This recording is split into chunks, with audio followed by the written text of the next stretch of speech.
Hi friends, welcome to my channel Geeta Srinivas vlogs. Day 20 weight loss ఛాలెంజ్లో నేను వచ్చేసి 59.45 అయితే ఉన్నాను. నిన్న వచ్చేసి 59.75 ఉన్నాను.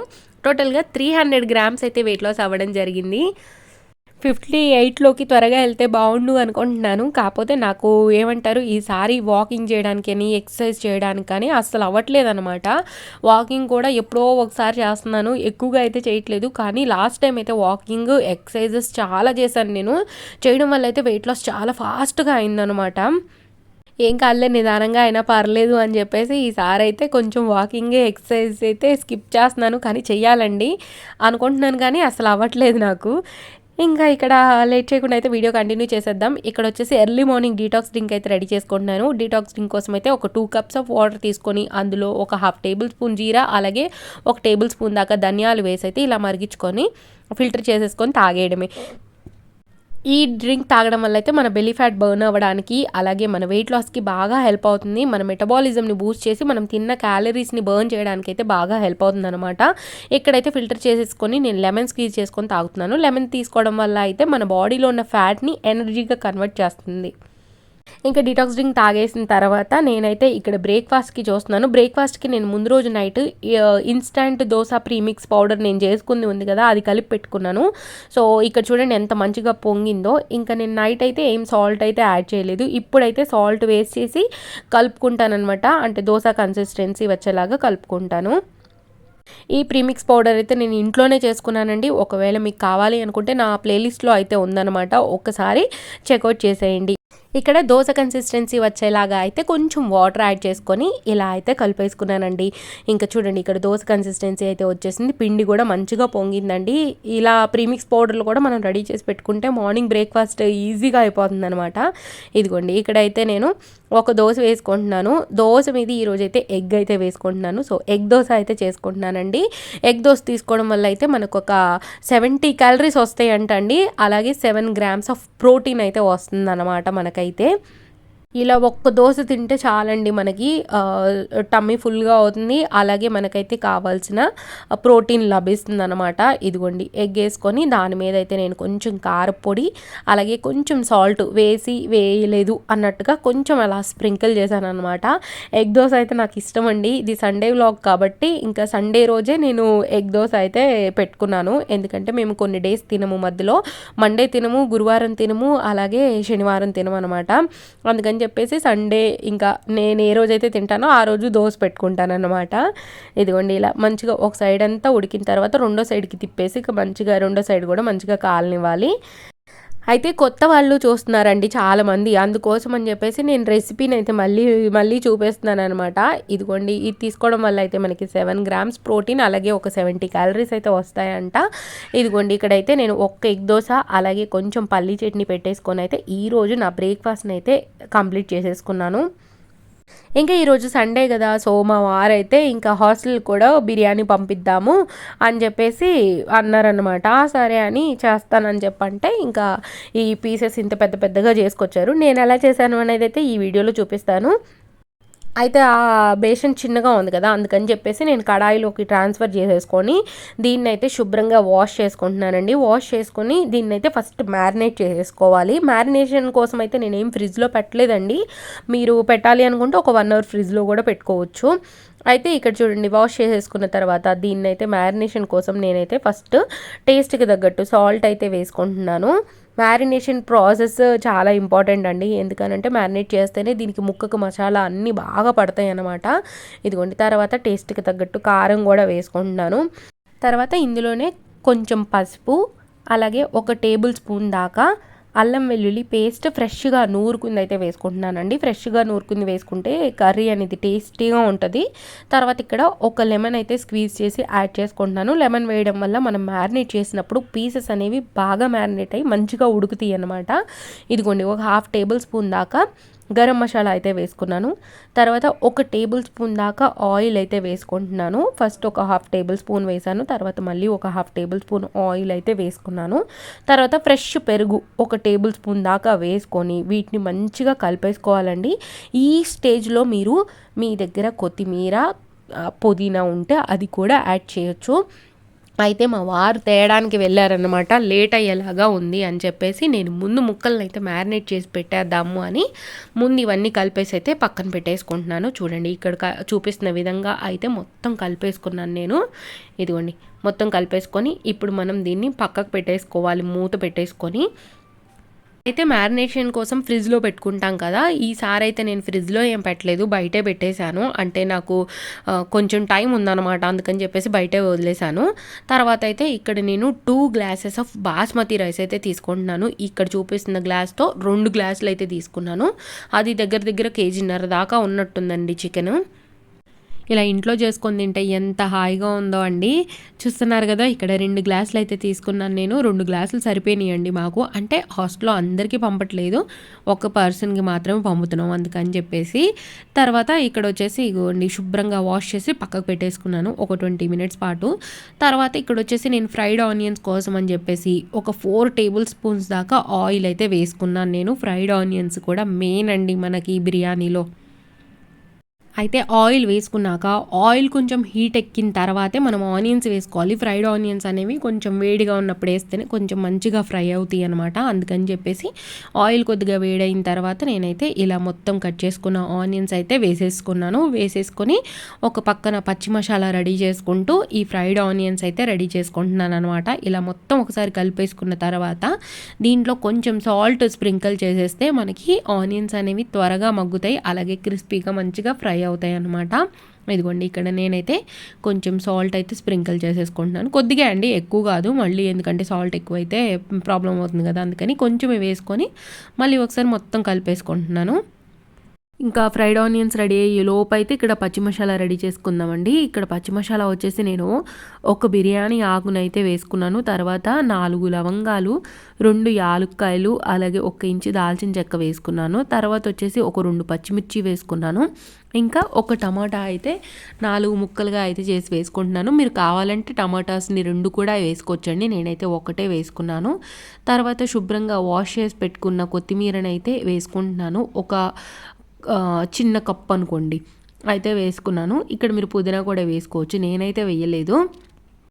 తర్వాత ఒక 1/2 టేబుల్ స్పూన్ దాకా ధనియాలు, అలాగే 1/2 టేబుల్ స్పూన్ దాకా జీలకర్ర, అలాగే కొంచెం 1/2 టేబుల్ స్పూన్ దాకా అయితే గసగసాలు అయితే యాడ్ చేసుకుంటున్నానండి. మనం పచ్చి మసాలా వేసుకుంటే బిర్యానీ అనేది చాలా టేస్టీగా ఉంటుంది అనమాట, అందుకని నేను పచ్చి మసాలా రెడీ చేసుకుంటున్నాను. ఒక 4-5 బాదం పలుకులు అయితే వేసుకున్నానండి, ఇలా చిన్న చిన్న ముక్కలుగా చేసింది. ఇంకా మూత పెట్టేసి దీన్ని అయితే మెత్తగా పేస్ట్ లాగా అయితే చేసేసుకోవడమే. చూడండి ఇక్కడ చూపిస్తున్న విధంగా పేస్ట్ అయితే చేసేసుకున్నాను. గోరింటాకు అనుకునేరు, గోరింటాకు కాదండి, పచ్చి మసాలా అది. తర్వాత ఇక్కడ వచ్చేసి ఇదిగోండి ఆనియన్స్ అయితే మొత్తం ఇలా ఫ్రైడ్గా అయిపోయినాయి అనమాట, రెడ్ కలర్లో. ఈ స్టేజ్లో నేను తీసేసుకుంటానండి, లేకపోతే ఎక్కువగా మాడితే బాగోవని చెప్పేసి నేను ఈ స్టేజ్లోనే పక్కకు ఒక ప్లేట్లోకి అయితే తీసేసుకున్నాను. ఇదిగోండి ఇలా తీసేసుకున్నాను అనమాట. ఇంకా నేను దీంట్లోనే బిర్యానీ చేయాలి అనుకుంటున్నాను, అందుకని చెప్పేసి దీంట్లో ఒక 2 టేబుల్ స్పూన్ దాకా నెయ్యి అయితే వేసుకుంటున్నానండి. నెయ్యి వేసుకుంటే కమ్మగా ఉంటుంది కదా, అందుకని చెప్పేసి 2 స్పూన్ల నెయ్యి అయితే వేసుకున్నాను. ఇంకా నెయ్యి కొంచెం వేడైన తర్వాత అయితే ఇక్కడ నేను బిర్యానీ ఆకుని ఇలా కట్ చేసి వేసుకుంటున్నానండి. అంటే బిర్యానీ ఆకు చాలా పెద్దగా ఉంది, అందుకని చిన్న చిన్న ముక్కలుగా అయితే కట్ చేసి వేసుకున్నాను. తర్వాత హోల్ గరం మసాలా ఉంటుంది కదా, అదైతే వేసుకున్నాను. దీంట్లో వచ్చేసి నా దగ్గర ఎక్కువ ఐటమ్స్ లేవండి. ఒక 2 యాలుక్కాయలు, అలాగే 4 లవంగాలు, 1 ఇంచు దాల్చిన చెక్క వేసుకొని, అలాగే జాజి పువ్వు కూడా వేసుకొని ఇవి కొంచెం చిటపటలాడుతూ ఫ్రై అయిన తర్వాత అయితే నేను మ్యారినేట్ చేసుకున్న చికెన్ అయితే ఉంది కదండి, అది వేసేసుకుంటున్నాను నేను. ఇంకొకటి ఏంటంటే మీరు ఇక్కడ పచ్చి మసాలాన్ని వేసి ఫ్రై చేసిన తర్వాత అయినా చికెన్ వేసుకోవచ్చు, లేకపోతే చికెన్ ఫ్రై అయ్యేటప్పుడు పచ్చి మసాలా వేసుకున్నా కానీ ఏమీ అవ్వదండి, సేమ్ టేస్ట్ వస్తుంది. ఇదిగోండి ఇక్కడైతే నేను ఫస్ట్ చికెన్ అంతా వేసేసి చికెన్ మొత్తం ఫ్రై అవనిస్తాను అనమాట. ఇదిగోండి ఇక్కడైతే నాకు చికెన్ మ్యారినేట్ చేసినప్పుడు వచ్చిన గుజ్జును కూడా మొత్తం వేసేసాను. తర్వాత కొన్ని ఫ్రైడ్ ఆనియన్స్ కూడా వేసుకుంటున్నాను. ఒక గుప్పెడు దాకా ఫ్రైడ్ ఆనియన్స్ వేసుకున్నాను అనమాట. గుప్పెడు అంటే పెద్ద గుప్పెడు కాదండి, ఒక చిన్న గుప్పెడు ఫ్రైడ్ ఆనియన్స్ అయితే వేసుకున్నాను. ఇలా ఫ్రైడ్ ఆనియన్స్ వేసుకుంటే ఏంటంటే కర్రీకి చాలా టేస్ట్ వస్తుంది అనమాట. ఇంకా మన బిర్యానీలో కూడా ఫ్రైడ్ ఆనియన్స్ వేస్తేనే చాలా బాగుంటుంది కదా, అందుకని చెప్పేసి నేను కర్రీ ఉడికేటప్పుడు కూడా కొన్ని ఫ్రైడ్ ఆనియన్స్ అయితే వేసుకొని ఇలా మొత్తం కలిపేసుకొని ఇప్పుడు మూత పెట్టేసుకుంటే మనకి చికెన్ కర్రీ అయితే రెడీ అయిపోతుంది అనమాట. ఇదిగోండి ఇక్కడైతే నేను చికెన్‌ని వేరే స్టవ్ మీద పెట్టేశాను. తర్వాత రైస్ అయితే ఉడకబెట్టుకుంటున్నాను ఫస్ట్. అంటే మనకి చికెన్ ఒక 70%, రైస్ ఒక 70% ఉడికిన తర్వాత మనం దమ్ అయితే పెట్టుకుంటే చికెన్ బిర్యానీ బావుంటదనమాట. అందుకని చెప్పేసి ఇదిగోండి ఇక్కడైతే నేను బిర్యానీ ఆకులు, అలాగే 4 లవంగాలు, 1 ఇంచు దాల్చిన చెక్క, అలాగే ఒక జాజి పువ్వు అయితే వేసుకున్నాను. ఇందులోనే షాజీరా కూడా వేసుకుంటున్నాను. ఇంకా మీ దగ్గర స్టార్ ఫ్లవర్ ఉంటే వేసుకోవచ్చండి. పెద్ద ఇలాచీ ఉంటే వేసుకోవచ్చు. నా దగ్గర అయితే లేదనమాట. అందుకని నేను వేయలేదు. తర్వాత ఇక్కడొచ్చేసి కొంచెం ఆయిల్ వేసుకుంటున్నాను. ఎందుకనంటే ఆయిల్ వేస్తే మన రైస్ అనేది అతుక్కోకుండా పొడి పొడిలాడుతూ వస్తదనమాట. తర్వాత ఇందులోనే ఒక 2 పచ్చిమిర్చినైతే తుంచుకొని వేసుకున్నాను. తర్వాత ఇక్కడ మా వారు ఇప్పుడు పుదీనా అయితే తీసుకొచ్చారనమాట. ఇంకా రైస్ ఉడికేటప్పుడు నేను పుదీనా అలాగే సన్నగా కట్ చేసి పెట్టుకున్న కొత్తిమీరను కూడా వేసుకుంటున్నానండి. ఇప్పుడు ఈ ఫ్లేవర్ అనేది మంచిగా మన రైస్కి అయితే పడుతుందనమాట. ఇక్కడైతే సాల్ట్ అయితే కొద్దిగా వేసుకుంటున్నానండి. సాల్ట్ ఎలా ఉండాలి అని అంటే మనం సేమ్ ఉప్మా చేసుకునేటప్పుడు వాటర్ ఎలా టేస్ట్ ఉంటాయో అలా ఉండాలన్నమాట. ఇందులోనే ఒక 1/2 టేబుల్ స్పూన్ దాకా అల్లం వెల్లుల్లి పేస్ట్ కూడా వేసుకుంటున్నానండి. అల్లం వెల్లుల్లి పేస్ట్ వేసుకుంటే కూడా మన రైస్ అనేది చాలా మంచిగా టేస్టీగా ఉంటదనమాట. ఇదిగోండి మూత పెట్టేసుకుంటున్నాను. ఇవి ఇప్పుడు మరిగేదాకా మనం మూత పెట్టేసుకోవాలి. ఇక్కడ చికెన్ చూస్తేనేమో చికెన్ కూడా ఉడికిపోతుందనమాట. చూడండి చికెన్ ఎంత బాగా ఉడికిందో, అసలుకి వాటర్ ఎలా బయటకు వచ్చి ఉడుకుతుందో. మనం ఏమీ వాటర్ వేయాల్సిన అవసరం లేదండి. డైరెక్ట్గా అవే వాటర్ వచ్చేసి మనకి చికెన్ అయితే మంచిగా మెత్తగా ఉడికిపోతుందనమాట. ఇంకా ఇక్కడైతే మనం రెడీ చేసుకున్నాం కదా పచ్చి మసాలా, ఆ మసాలా అయితే వేసేసుకొని మంచిగా కలిపేసుకోవాలండి. ఈ పచ్చి మసాలా అయితే మీరు ముందైనా వేసుకోవచ్చు, లేదంటే చికెన్ ఉడికేటప్పుడైనా వేసుకోవచ్చు అనమాట. నేను ఆల్రెడీ ముందే చెప్పాను కదా మీకు. ఇలా మొత్తం ఒకసారి కలుపుకోవాలండి. ఇప్పుడే మనం ఒకసారి సాల్ట్ సరిపోయిందా లేదా అనేది కూడా చెక్ చేసుకోవాలన్నమాట. ఇక్కడైతే నాకు కొంచెం తగ్గినట్టుగా అనిపించి నేను మళ్ళీ కొంచెం సాల్ట్ అయితే వేసుకొని బాగా కలిపేసుకొని దీని మీద అయితే మూత పెట్టేసి ఈ చికెన్ అయితే ఉడికించుకుంటున్నాను. తర్వాత ఈలోపు అయితే రైస్ ఉడకబెట్టుకోవడానికి వాటర్ అయితే ఇదిగోండి మంచిగా బాయిల్ అవుతున్నాయి. ఇలా బాయిల్ అయ్యేదాకా అయితే మనం బాయిల్ చేసుకోవాలి. తర్వాత ఇప్పుడు మనం నానబెట్టుకొని పెట్టుకున్నాం కదా రైస్, ఆ రైస్ అయితే వేసేసుకుంటే సరిపోతుంది. రైస్ వచ్చేసి ఒక 1/2 అవర్ సరిపోతుందండి, ఎక్కువ అవసరం లేదు. ఇంకా ఎక్కువ నానితే ఏంటంటే బాస్మతి రైస్ అనేవి ఇరిగిపోయే ఛాన్స్ ఉందన్నమాట. అందుకని చెప్పేసి నేనైతే ఒక 1/2 అవర్ పక్కన పెట్టుకున్నాను. అంటే నాకు చికెన్ మ్యారినేషన్‌కి కానీ, అలాగే మా వారు నాకు పుదీనా తెచ్చియడానికి కానీ కొంచెం టైం పట్టిందనమాట. అందుకని చెప్పేసి నేనైతే ఒక 1/2 అవర్ పక్కన పెట్టుకున్నాను. చికెన్ కూడా ఒక 1/2 అవర్ పక్కన ఉండుంటది. ఇంగోండి రైస్ వేసేసుకొని ఒక్కసారి కలుపుకుంటున్నాను నేను ఇక్కడైతే. కలిపేసుకొని దీనిపైన మూత పెట్టేస్తున్నాను. సో దట్ రైస్ కూడా మంచిగా ఉడికిపోతుందనమాట. మూత పెట్టకుండా కూడా ఉడికించుకోవచ్చు. నేనైతే మూత పెట్టుకున్నాను. సో ఇక్కడ చూడండి చికెన్ కూడా మంచిగా ఉడికిపోయిందనమాట. చూసారా ఎంత బాగా మెత్తగా ఉడికిపోయిందో. మనం ఫ్రిడ్జ్లో ఎక్కువసేపు పెట్టాల్సిన అవసరం లేదండి, చికెన్ కాబట్టి త్వరగా ఉడుకుతుంది. ఒకవేళ మటన్ అయితే మనకి ఎక్కువ టైం తీసుకుంటుంది అనమాట ఉడకడానికి. చికెన్కి అయితే ఎక్కువ టైం ఏం పట్టదు అసలు. ఇదిగోండి ఇక్కడైతే నేను కొన్ని పుదీనా రెబ్బలు అలాగే కొంచెం కొత్తిమీర అయితే వేసుకుంటున్నాను. తర్వాత ఇందులోనే కొంచెం మనం ఫ్రైడ్ ఆనియన్స్ కూడా వేసుకోవాలండి. అప్పుడే మన గ్రేవీ అనేది చిక్కబడుతుంది, చాలా బాగుంటుంది అనమాట. ఇదిగోండి ఇక్కడ ఫ్రైడ్ ఆనియన్స్ అన్నీ వేసేసుకున్నాను కదా. తర్వాత అయితే ఒకసారి మంచిగా కలిపేసుకుంటున్నాను. ఇలా మొత్తం కలిపేసుకున్న తర్వాత ఒక 5 మినిట్స్ ఉడికించుకున్నానండి. తర్వాత అయితే ఈ రైస్ కూడా మనకి 70% దాకా ఉడికిపోయిందనమాట. ఇంకా రైస్ అయితే ఇలా లేయర్స్గా వేసేసుకుంటున్నాను నేను. ఇలా ఒక లేయర్ వేసుకున్నాను కదా. తర్వాత అయితే ఇక్కడ కొంచెం కొత్తిమీర, కొంచెం పుదీనా, అలాగే ఒక 1/2 చెక్క లెమన్ అయితే స్క్వీజ్ చేస్తున్నానండి. లెమన్ వేస్తే మన చికెన్ బిర్యానీ టేస్ట్ అయితే చాలా బాగుంటుంది అనమాట. ఇదిగోండి 1/2 లెమన్ అయితే స్క్వీజ్ చేసుకున్నాను. తర్వాత దీనిపైన కొన్ని ఫ్రైడ్ ఆనియన్స్ అయితే వేసుకుంటున్నాను.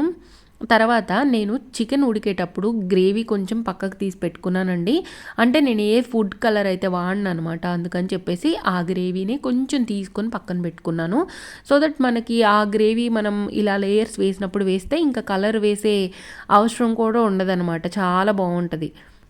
ఇంక తర్వాత రెండో లేయర్ కూడా వేసుకుంటున్నాను. నాది రైస్ క్వాంటిటీ అనేది ఎక్కువ కదండి, అందుకని చెప్పేసి ఇంకా నేను 2 లేయర్స్గా వేసుకుంటున్నాను. తర్వాత ఇంకా మన దగ్గర మిగిలిపోయిన కొత్తిమీర, పుదీనా, అలాగే మన దగ్గర గ్రేవీ కొద్దిగా ఉంది కదా, అది కూడా వేసేసుకుంటున్నాను. చూడండి గ్రేవీ వేయడం వల్ల అయితే కలర్ అయితే న్యాచురల్గా వచ్చేస్తుందండి. ఎలాంటి ఫుడ్ కలర్ వేయాల్సిన అవసరం లేదు. ఒకవేళ మీరు కలర్ వేసుకోవాలి అని అనుకుంటే పాలల్లో కొంచెం పసుపు కలిపి కూడా వేసుకోవచ్చండి. నేనైతే కర్రీయే వేసుకున్నాను. తర్వాత ఇంకా నా దగ్గర ఉన్న ఫ్రైడ్ ఆనియన్స్ మొత్తం వేసేసి పైనుంచి కొంచెం నేనైతే నెయ్యి యాడ్ చేసుకుంటున్నానండి. నెయ్యి వేసుకోవడం వల్ల మన రైస్ అయితే మంచిగా పొడి పొడిగా కనిపిస్తుంది అనమాట ఉడికిన తర్వాత. చూడండి ఇక్కడైతే నేను మూత పెట్టేసి లో ఫ్లేమ్లో ఒక 15 మినిట్స్ అయితే ఉడకనిచ్చానండి. ఇంకా అది పెట్టేసి తర్వాత ఇక్కడ చూడండి ఎన్ని గిన్నెలు వచ్చాయో నాకైతే. ఇంకా గిన్నెలు అయితే కడిగేసుకుంటున్నాను అనమాట. ఏదన్నా కొత్త ఐటెం చేసినా ఏదన్నా రెసిపీ చేస్తే మాత్రం గిన్నెలు చాలా వస్తాయి. ఇంకా నేనైతే ఇక్కడ కడుగుతూ ఉన్నాను. మా పాప ఏదో క్వశ్చన్స్ మీద క్వశ్చన్స్ వేస్తూనే ఉంది నాకు. గిన్నెలు ఈవినింగ్ కూడా కడుక్కోవచ్చండి. కాకపోతే ఏంటంటే ఈరోజు పాపకి స్కూల్లో ఒక టాస్క్ ఇచ్చారనమాట. రేపు chocolate day, so chocolate theme ఏదైనా చేసి పంపండి పాపతో అని చెప్పారు. ఇంకా చేయకపోతే ఎలా చేయాలి కదా, తప్పదు. ఇంకా అందుకని చెప్పేసి ఇంకా ఆఫ్టర్నూనే కడిగేసుకుంటున్నాను. ఇంక ఈరోజు అయితే పడుకున్నది కూడా లేదండి. అసలు రెస్ట్ అనేది లేదనమాట. ఫైనల్గా బిర్యానీ అయితే రెడీ అయిపోయిందండి. చూడండి ఎంత బాగా వచ్చిందో, అసలు పొడి పొడిలాడుతూ ఉంటుంది. అలాగే పీస్ కూడా మంచిగా మెత్తగా అయితే ఉడికిపోయిందండి. చాలా టేస్టీగా ఉంది. మీరు కూడా ట్రై చేయండి. మీకు ఎలా వచ్చిందో అయితే నాకు కామెంట్ సెక్షన్లో కామెంట్ చేయండి. బిర్యానీ చేశాం కదా అని చెప్పేసి మనం ఎక్కువైతే తినకూడదండి. కంట్రోల్డ్గా లిమిట్లో ఒక బౌల్ అయితే తినొచ్చు అనమాట. చూడండి పీస్ కూడా మంచిగా ఉడికింది. నేను మొత్తం కలుపుతున్నా కానీ ఎక్కడ రైస్ అయితే విరగడం కానీ జరగట్లేదు. చూడండి ఎంత బాగా వచ్చిందో అసలు బిర్యానీ. ఈరోజు ఫస్ట్ అయితే మా పాపకు పెట్టాను అనమాట. మా పాప తినిందండి. తర్వాత మా వారు వచ్చారు, అప్పుడు మా వారికి పెట్టాను. ఇదిగోండి ఇక్కడైతే నేను ఎంత రైస్ పెట్టుకున్నానో చూడండి. ఇంత రైస్ పెట్టుకున్నాను. అలాగే 2 చికెన్ పీసెస్ వేసుకున్నాను, అది కూడా చిన్న చిన్న పీసెస్. అలాగే ఒక 100 కాదండి, ఈరోజైతే 150 గ్రామ్స్ దాకా ఉండొచ్చు నాకు రైస్ తెలిసి. ఇంకా ఇక్కడైతే ఒక 2 ఆనియన్స్ పెట్టుకున్నాను. కీరా దోసకాయ కూడా మనం పెట్టుకోవచ్చు సలాడ్గా. నేనైతే ఏం పెట్టుకోలేదు. ఇంకా బిర్యానీ తిని మజ్జిగ తాగుదాంలే ఈరోజు అని చెప్పేసి ఇంకా నేనైతే ఆనియన్స్ పెట్టుకొని బిర్యానీ అయితే మంచిగా తినేసాను అనమాట. బాగా ఆస్వాదించాను. చాలా టేస్టీగా ఉంది అసలుకి. మా వారైతే లేట్ వచ్చారనమాట. అందుకని చెప్పేసి నేను పాప తినేసి తర్వాత మజ్జిగ కూడా చేసేసుకొని తాగేసాము ఇద్దరం కూర్చొని. అయితే పాపకు కూడా అలవాటు చేస్తున్నామండి మజ్జిగ తాగడం. ఇంకా తను కూడా తాగుతుందనమాట. అప్పుడప్పుడు సగం అయితే తాగి వద్దు అనిద్ది. ఈరోజైతే మొత్తం తాగేసింది తను కూడా. ఇంకా మా పాపకైతే చాక్లెట్ థీమ్ చేస్తున్నానని చెప్పాను కదా, చాక్లెట్ డే అన్నారని చెప్పేసి నేనైతే కిట్ క్యాట్ చాక్లెట్ అయితే చేద్దాం అనుకుంటున్నాను. సో ఇలా అయితే రాశానండి, వైట్నర్ పెట్టి నెస్లే అని చెప్పేసి కిట్ క్యాట్ అని రాసేసి ఇలా దాన్ని కట్ చేసి రెడ్ కలర్ షీట్ మీద అయితే ఇలా అంటించేశాను. ఇలా అంటించేలోపు మా పాప చూడండి ఎంత డిస్టర్బెన్స్ చేసిందంటే, నన్ను మామూలుగా డిస్టర్బెన్స్ చేయట్లేదు నాకు. తను కూడా నా పక్కనే కూర్చొని ఉందన్నమాట. కూర్చొని ఇంకా అక్కడ కలర్స్కి వాటర్ కలర్స్ ఉంటాయి కదా, వాటిని వేస్తుందన్నమాట. ఇదిగోండి ఇక్కడైతే ఒక silver colour gift packing cover ఉంటుంది కదా, అదైతే కట్ చేసి యాడ్ చేశాను. తర్వాత చాక్లెట్ కొంచెం బ్రౌన్ కలర్లో ఉంటుంది కదా, సో బ్రౌన్ కలర్ షీట్ అయితే అంటించాను అనమాట. ఇదిగో చూడండి ఈ పిల్ల చేసే చేష్టాలు చూడండి ఏం చేస్తుందో. ఇలా మొత్తం అయితే రాసేస్తూ ఉందన్నమాట. ఇదిగోండి ఫైనల్గా ఈ చాక్లెట్ అయితే రెడీ చేశాను. తర్వాత అయితే ఇంకా నాకైతే మా ఆఫ్టర్నూన్ తిన్నది ఎక్కువ అయిపోయింది అనమాట. అందుకని చెప్పేసి నేను ఈరోజు ఆరెంజ్ జ్యూస్ తాగేసి పడుకోవాలని ఫిక్స్ అయ్యాను అనమాట. సో ఆరెంజ్ జ్యూస్ అయితే చేసుకున్నాను నేను ఈరోజు. అంటే ఆకలి ఎక్కువగా లేదండి, అందుకని చెప్పేసి ఈ జ్యూసే తీసుకున్నాను. జ్యూస్ వచ్చేసి ఒక 200 ml పైనే ఉందన్నమాట. ఇంకా ఇదిగోండి నెక్స్ట్ డే అయితే మా పాప కిట్ క్యాట్ లాగా రెడీ అయిపోయిందనమాట. తనకైతే కిట్ క్యాట్ ఇలా వేసేసి అలాగే ఇంకా క్యాప్ ఒకటి రెడీ చేశాను అనమాట. I love Kit Kat Nishika అని చెప్పేసి. ఇదైతే ఎవరికైనా హెల్ప్ అవుతుందని చెప్పేసి ఇది కూడా నేనైతే షేర్ చేస్తున్నాను ఇక్కడ. ఇంకా మీలో ఎవరైనా నా ఛానల్ని ఫస్ట్ టైం చూస్తున్నట్టయితే ప్లీజ్ సబ్స్క్రైబ్ చేసుకోండి. అలాగే మీకు కనుక నా వీడియోస్ నచ్చినట్టయితే లైక్, షేర్, కామెంట్ చేయడం మాత్రం మర్చిపోవద్దు. Thank you so much for watching this full video అండి. బాయ్. నెక్స్ట్ వీడియోతో అయితే మళ్ళీ మేము ముందుకు వచ్చేస్తాను డే 21 వెయిట్ లాస్ జర్నీతో. బాయ్ అండి, బాయ్.